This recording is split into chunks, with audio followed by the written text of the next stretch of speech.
Bonjour, je vous propose d'aborder quelque chose de très particulier au niveau de la guitare folk. C'est un open tuning, l'open tuning de sol. Alors, beaucoup de guitaristes dans les années 50 jouaient des open tuning de sol, notamment aux États-Unis, dans le Texas, etc. C'était très facile puisque vous aviez un accord ouvert, hein. Voilà, on va voir comment on accorde la guitare après. Et ensuite, pour la petite histoire, ça a été énormément repris dans les années 70 par des musiciens comme Crosby, Stills, Nash Young, Neil Young, tout le monde connaît. Hein, Dylan en a utilisé quelques-uns, John Baez, et voilà, pas mal de musiciens, de chanteurs, de folk songs. Voilà. Alors l'avantage, c'est que vous verrez, ça n'offre que deux positions. À partir de deux positions, on arrive à tout jumeler, à tout mettre en œuvre, et c'est vraiment pratique. Alors déjà, comment s'accorde la guitare? L'open tuning de sol majeur, c'est assez simple. L'accord majeur de sol, c'est sol, si, ré, hein, fondamental, tierce, quinte, sol, si, ré. J'ai déjà sol, j'ai ré ici. Dans le cadre de l'accord normal de la guitare, j'ai déjà trois cordes qui nous sont offertes gratuitement. Ré, sol, si. Il suffit de baisser le mi qui était là en ré, donc tout simplement faisant ça. Et même chose pour la corde grave, puisque nous avons deux cordes graves, une corde grave et aiguë sont les mêmes. Et il nous reste le la qui était là, que je vais accorder avec le sol, ici. Voilà, et normalement, donc, je récapitule, on baisse d'un ton, petite, grosse corde, d'un ton, la cinquième corde de la. Et on a un tuning de sol. Alors, ce qui est intéressant dans ce type de musique, c'est d'avoir toujours des basses bourdons.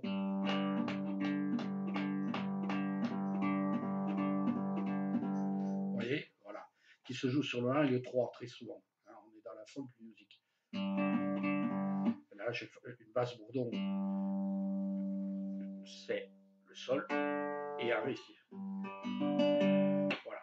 Pour la main droite, on va utiliser beaucoup d'arpèges. Le plus fréquent, c'est celui-là. Voilà. Donc, on peut jouer les arpèges très simples. Et ça ne sonne pas du tout.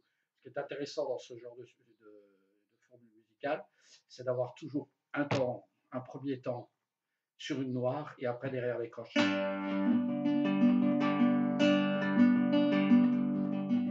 Pam, tagadagadaga, tam, tagadagadaga. En gros, c'est ça l'esprit. Sur du 4 temps. Voilà. Donc, moi, j'utilise fréquemment celui-là qui fait.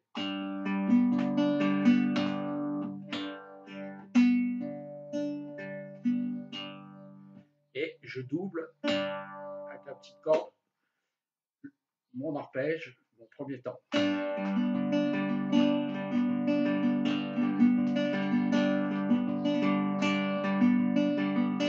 Alors, vous avez vu que le 4 et, en l'heure du 4, c'est optionnel. C'est-à-dire que je peux faire. Et je peux faire.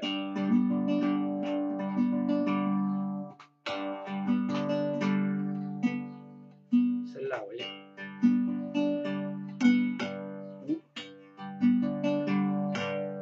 Voilà. Voilà pour la main droite. Donc, je récapitule.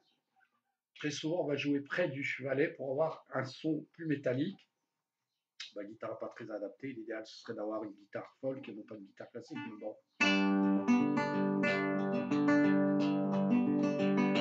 Voilà. Et il y a souvent quand on fait des approches d'accords, souvent cette formule-là.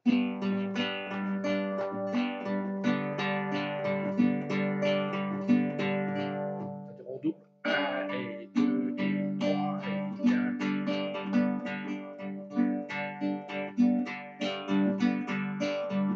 c'est l'arpège d'Anier.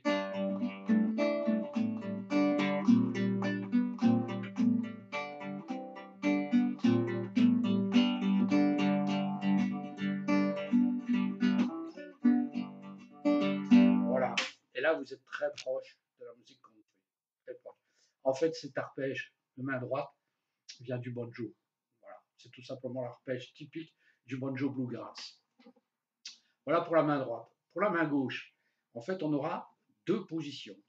Très simple. On a soit celle-là, alors on a un vide évidemment, ce qui laisse supposer qu'on peut jouer tout barré à la cinquième case. On va retrouver l'accord de rire, pardon, de do et de ré. À la septième, hein, puisque j'aurai sol, do, ré, les accords de quinte du le cycle de quinte. Si on garde ce bourdon-là, je peux le faire que sur ces quatre cordes-là.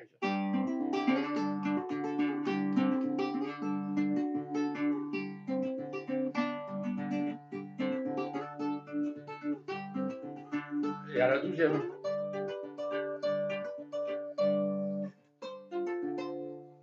Ici, c'est déjà plus tendu. Voilà. Ça, c'est ce qui est assez fréquent, qui est souvent utilisé. Et c'est quelque chose qui est souvent utilisé par les guitaristes qui veulent jouer, en fait, du bottleneck. Donc, j'ai pas le bottleneck, je le fais avec un stylo. On va faire avec un stylo qui est un peu plus cohérent. Voilà.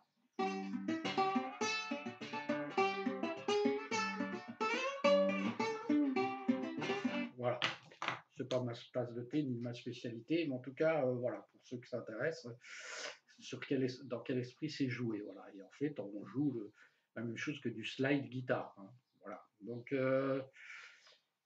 les fameuses deux positions les plus évidentes qui permettent de jouer des accords assez ouverts avec des neuvièmes, des onzièmes, etc. Ça va être tout simplement cette position-là. La première est le sol, ici. Et là, je vais avoir quelque chose de beaucoup plus lyrique que l'on retrouvera énormément dans toutes les musiques scandinaves, celtiques, etc., toutes les musiques du nord de l'Europe, où on a ces accords ouverts. Donc ici, tout simplement mon accord de la mineur, que je veux jouer comme ça. Moi, je trouve que jouer la septième de dominante ici, en posant que ça, c'est parfait, hein, puisque ces cordes-là n'ont pas été réaccordées, on a vraiment un la mineur. Sauf qu'ici, j'ai un ré dans le la mineur, ce qui fait une onzième. Et un sol, évidemment. Donc c'est un la mineur, 7, 11.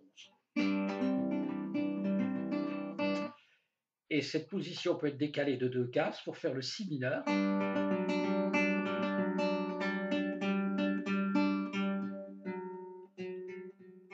Et là, vous avez ce qu'on appelle un cluster de notes voisines. Voilà. Donc vous avez en fait un fa dièse sol. Voilà.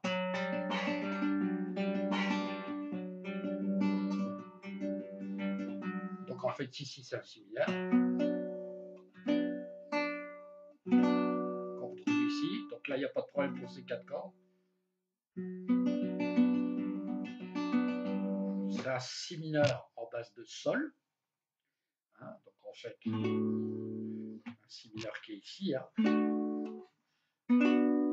J'utilise toujours 3 cordes. Voilà, donc si mineur en base de sol et avec cette fameuse note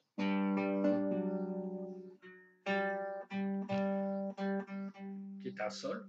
Hein. Donc en fait tout simplement c'est un si mineur avec une quinte plus. Si mineur quinte plus. On pourrait dire bémol 13 dans l'octave supérieure. Voilà. Et après ici, on retrouve ce fameux barré qu'on avait là, mais pareil, je vais jouer exclusivement sur les cordes 2 et 4, et je vais garder toujours cette notion d'accord ouvert.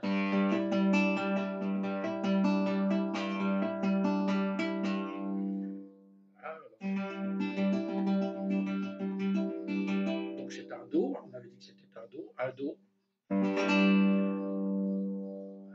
5, parce qu'il n'y a que des Do, des Sols, si je ne m'abuse, et Mi.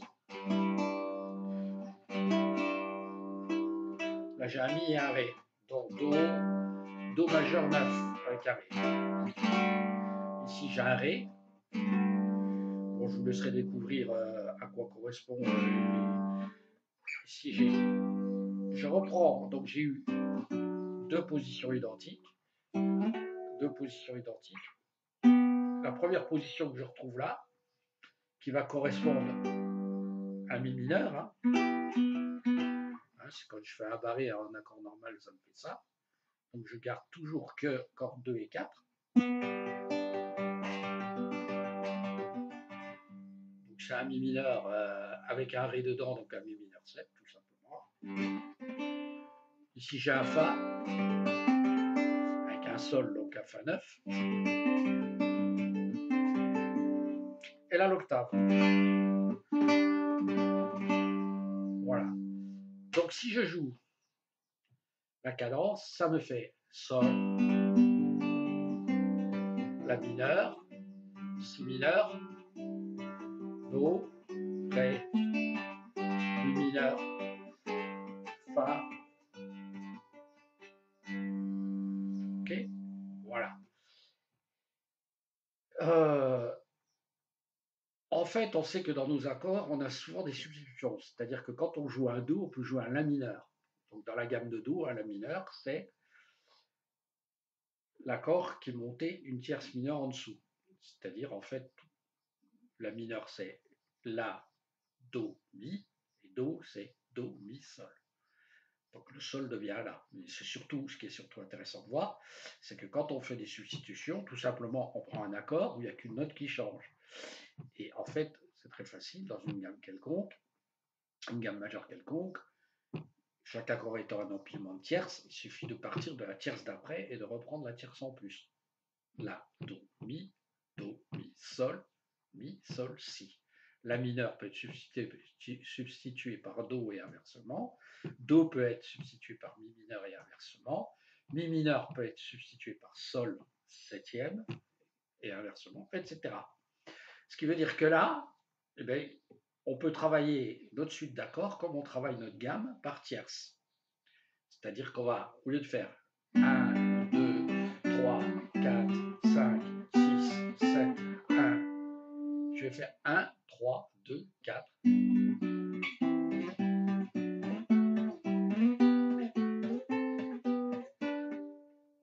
Voilà, alors je l'ai pas ça à toute vitesse.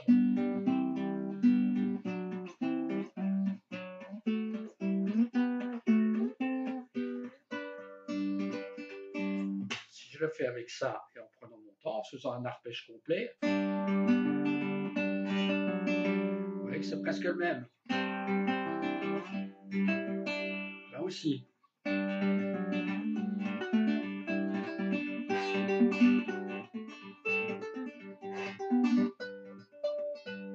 Ok, voilà. Donc essayez de faire ce petit travail. C'est-à-dire,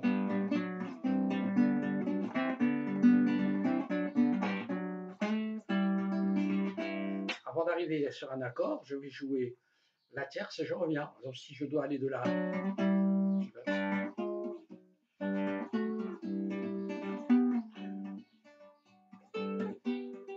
voilà. Voilà. Donc là, on est vraiment dans cet esprit-là. Si je joue lentement, très lentement, alors je reviens à ma main droite, je vais pouvoir jouer dans l'esprit de toutes les musiques celtiques. Voilà. Et là, je peux développer des arpèges à main droite un peu plus compliqués. Pensez par exemple en 6 temps, hein, en pensant 6-8 par exemple.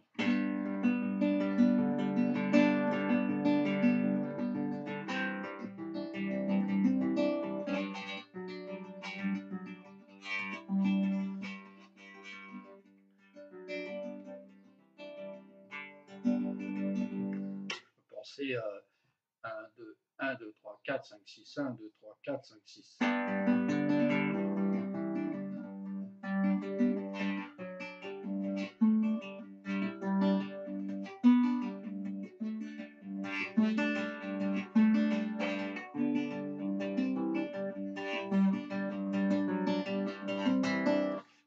ça c'est extraordinaire si vous voulez accompagner quelqu'un qui est comme ça de manière totalement impromptue.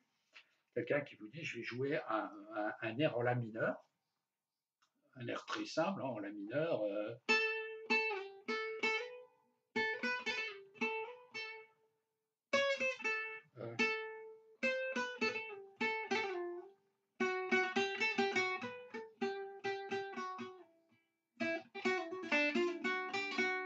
hein, qui joue à la flûte, qui joue à n'importe quoi, à la cornemuse, une balade, celle-ci. Et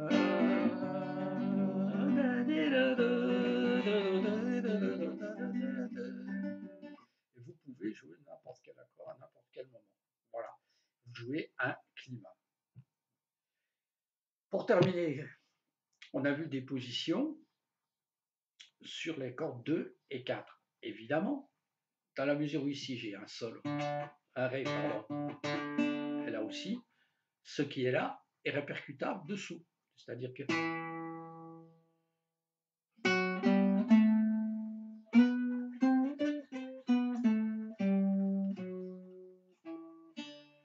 donc je peux jouer ou faire. Je mets systématiquement mon doigt en face de la position là, juste dessous.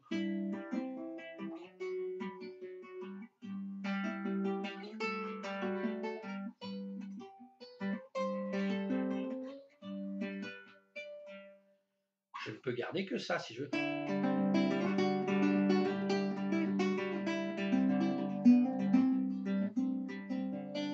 Voilà. Et enfin, éventuellement, sur la corde 5, je vais trouver la quinte de chacun de mes accords. Dans la gamme majeure, tous les accords sauf le 7e accord, c'est-à-dire le Fa dièse mineur quinte bémol,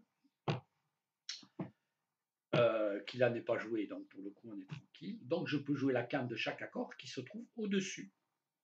Hein, puisqu'ici je vais avoir, par exemple, ici j'ai un Ré, Sol. Sol c'est la quinte de Ré. Hein. Donc je peux exactement utiliser le même doigté et je monte mon doigt ici.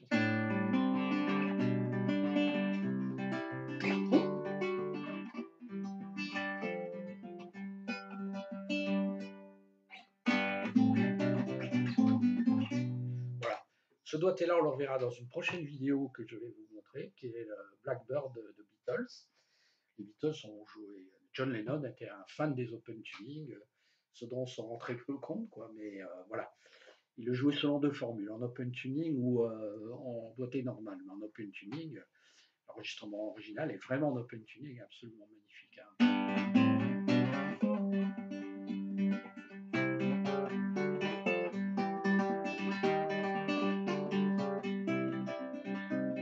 Avec des notes de passage, voilà.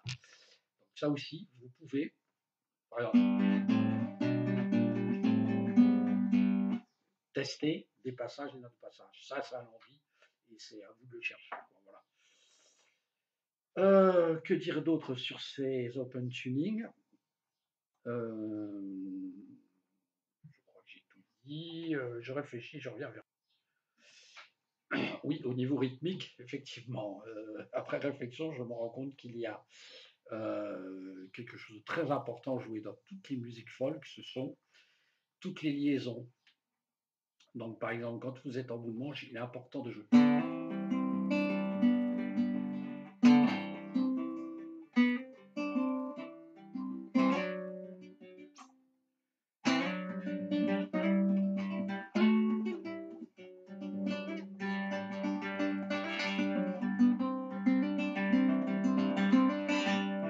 Voilà, travailler toutes ces liaisons. Voilà.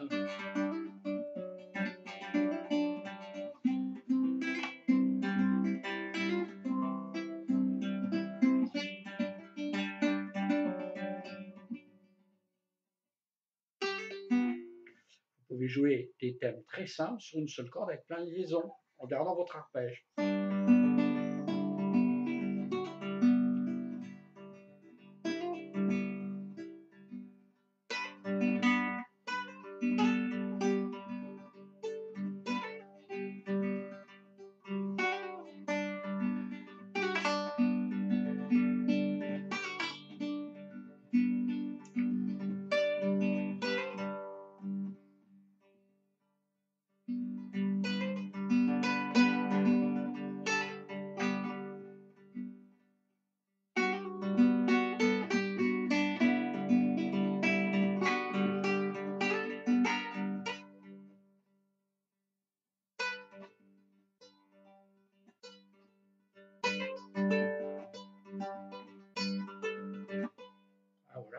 simple exemple. Par exemple, vous avez un morceau de Augustina Chanu qui s'appelle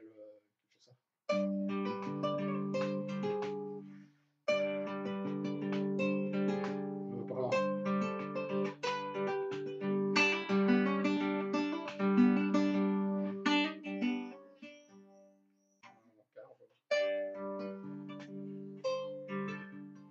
vous voyez, on retrouve nos arpèges, hein. On pourrait faire ça, hein. Ça sert à rien de doubler la place, donc du coup.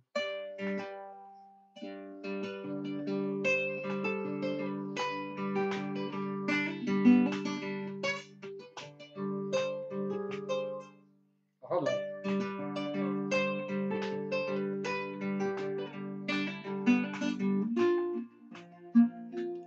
Là, il y a une petite modulation puisqu'on passe sur un si bémol.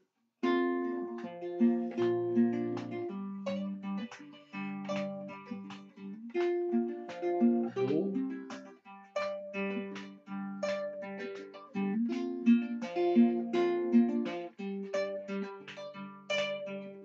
Vous voyez aussi des vibratos très importants.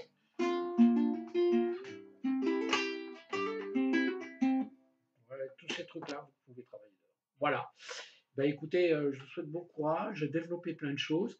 Pour terminer, je vais vous enregistrer un motif et vous verrez qu'on peut jouer n'importe quel accord à n'importe quel moment, voilà, à plusieurs, mélanger les accords, peu importe, ça peut durer des heures et c'est vraiment dans l'esprit de la musique country, quoi. Et vous pouvez jouer pendant des heures et des heures et des heures. Et c'est pareil dans les musiques scandinaves populaires traditionnelles où les gens jouent comme ça.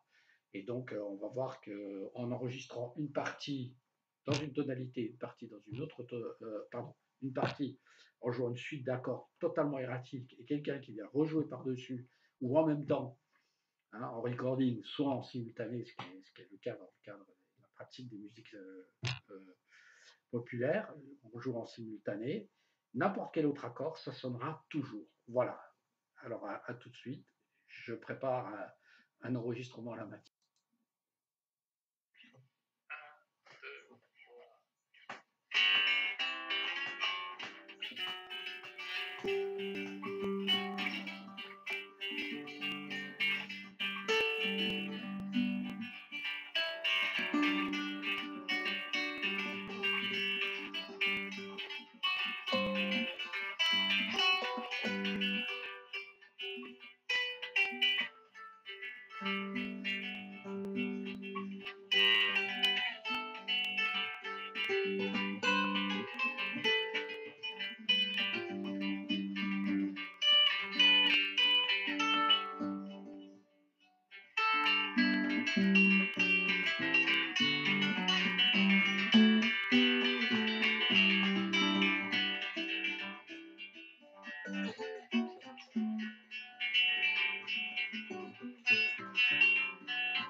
Voilà, c'est un exemple un peu à l'arrache, mais bon courage à vous tous.